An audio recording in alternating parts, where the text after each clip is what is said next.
Welcome to New Possibilities. I speak truth to power without fear. Yesterday, a friend of mine posted this thought provoking article on Facebook. And I want to take a few minutes to discuss this article. It's an article from the Huffington Post. The article is entitled Spike Lee, You Should Have Done the Right Thing with Chi-Raq. Chi-Raq is a new film that Spike Lee has that will be released in early December. It's about the inner city violence that plagues Chicago. And it's entitled Chiraq. And that's basically comparing Chicago to Iraq, a country that was in the middle of a war and that it continues to be in war right now as we speak. So he has this film coming out. Not too long ago, he did a trailer. A few days ago, his trailer was released, and the trailer has generated a lot of news and a lot of controversy, and people are already criticizing this film before it has actually been released, before they've had any kind of screenings of the film. The haters are already out doing their job, and that's to hate on a strong black man like Spike Lee. And before I get into the substance of this video, I just want to start off by saying that I'm a strong supporter of Spike Lee, because over the years he has been consistent. He has proven his dedication to his people by putting out thought-provoking movies about the African American experience. He's put out movies like School Days, a film that addresses the problem of colorism in the black community, a film that addresses the issue of black consciousness in the black community. He's done films about black relationships. He's done films about interracial relationships. He's done films about inner city violence. He has the film Clockers that he released years ago that dealt with that question, the problem of violence in our communities. He had the movie Bamboozled, another classic that deals with minstrels, that deals with the negative images and portrayals of black people in media. He released his masterpiece, Malcolm X, a movie about the life of Malcolm X. For years, the only images of black leaders that were celebrated were the images of Martin Luther King, a nonviolent man, the images of traditional civil rights leaders. Those are the only leaders that receive a lot of acclaim and attention. Rarely did we have an opportunity to hear about alternative voices like Malcolm X. And I commend the brother Spike Lee for bringing attention to the life of Malcolm X through that film. As a result of that film, many people were inspired to read about Malcolm X. Many people were inspired to actually listen to Malcolm X's speeches and read his speeches. That film, Malcolm X, sparked consciousness in the black community. The brother Spike Lee did films that addressed the problem of police brutality, like in his film Do the Right Thing. And he even had a film that addressed the problem of abuse in black churches, and that's Red Hook Summer. So I respect this brother. His resume is impressive. His track record is impressive. His commitment to the people is impressive. He hasn't wavered over the years. He hasn't been bought by anyone. He continues to speak out boldly when it comes to black issues. So for that reason, I stand with the brother. I respect him. So I want to start off by saying that I think that this critique of Spike Lee is premature. You can't criticize a film that you haven't seen. You can't criticize a film based on a 2-minute clip, based on a 2-minute trailer. It is irresponsible and unprofessional to do so. But I'm going to go on to read a couple of excerpts from this article, and then I'm going to provide my commentary about it.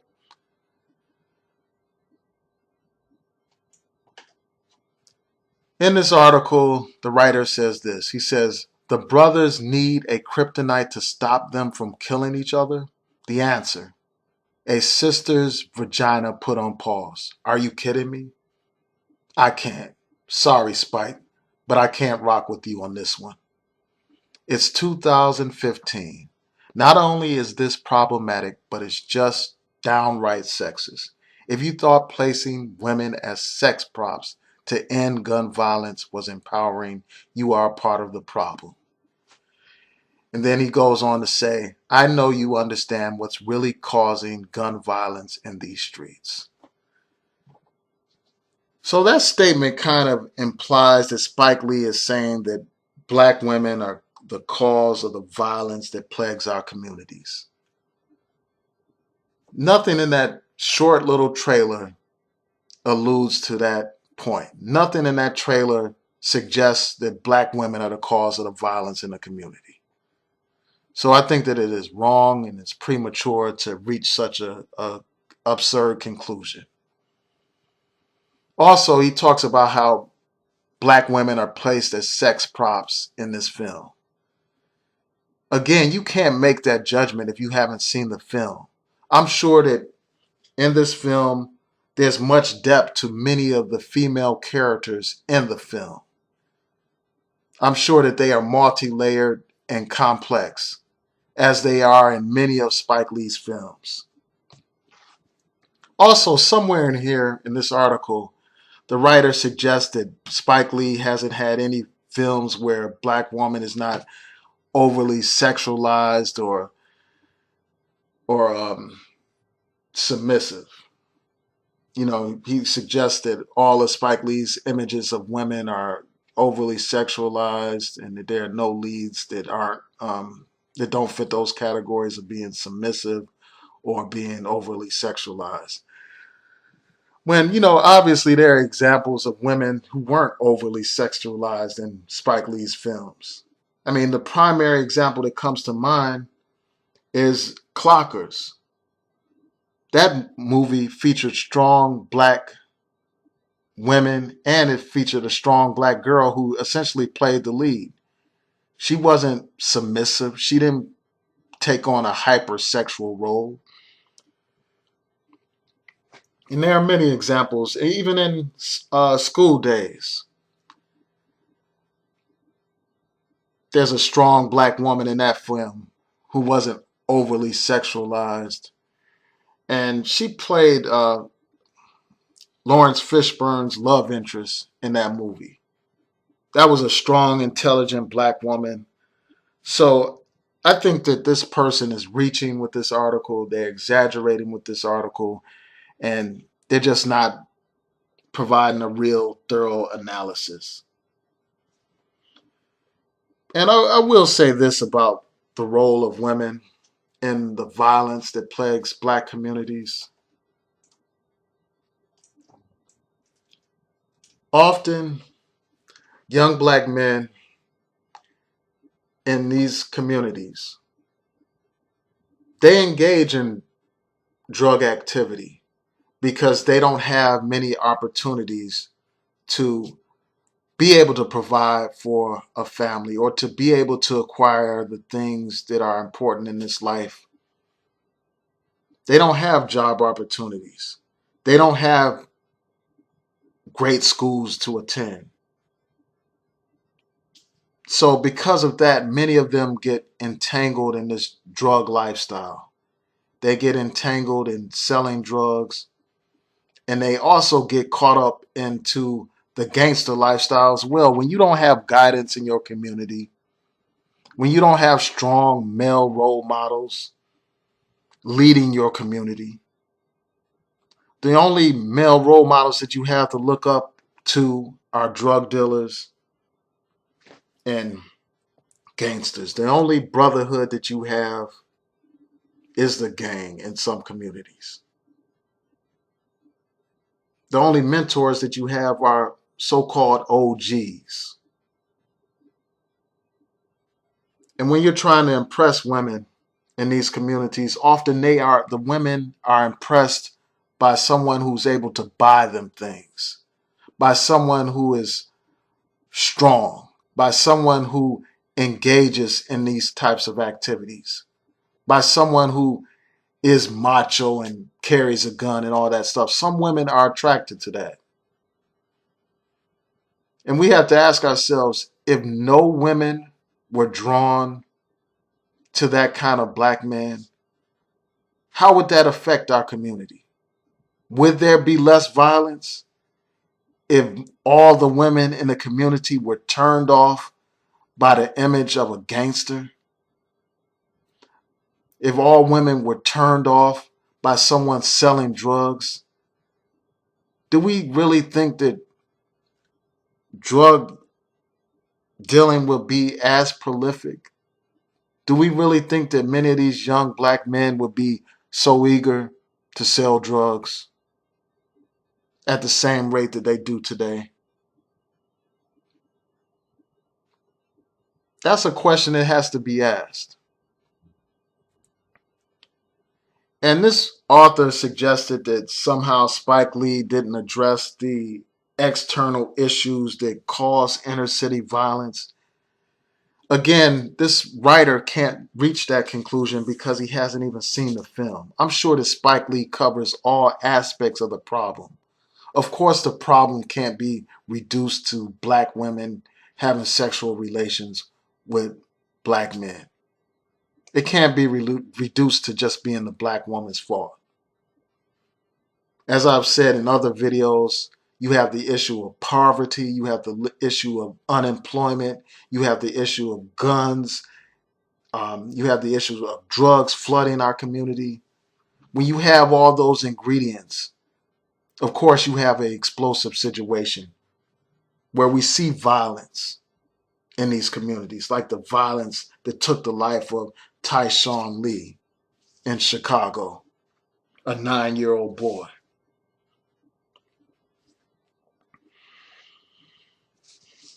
So obviously there are external factors that have led to this violence that plagues our community, and I'm sure that Spike Lee addresses those issues as well.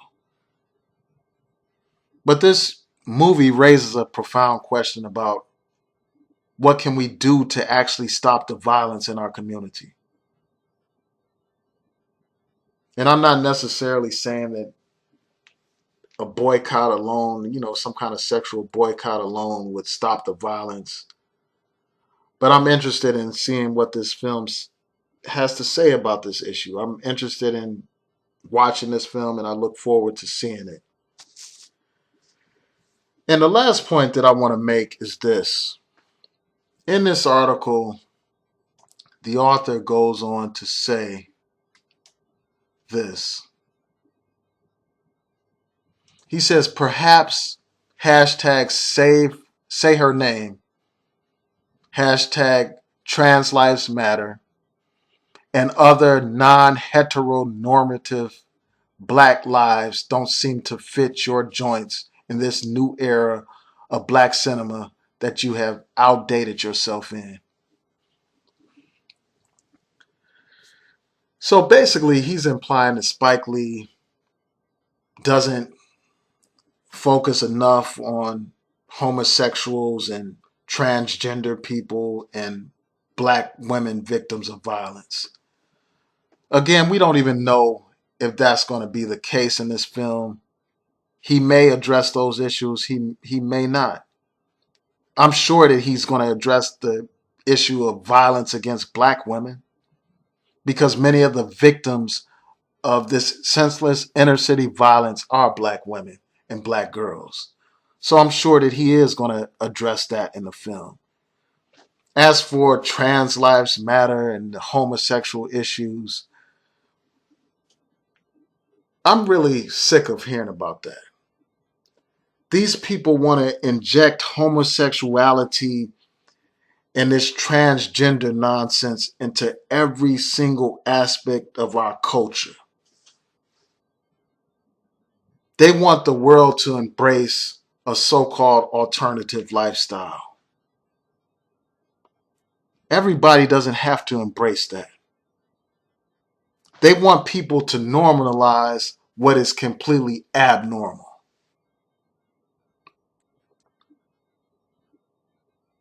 This is not Empire. If you want to see that kind of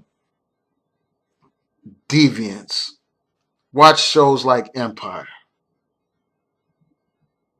and other shows. But don't force your lifestyle on Spike Lee and everybody else.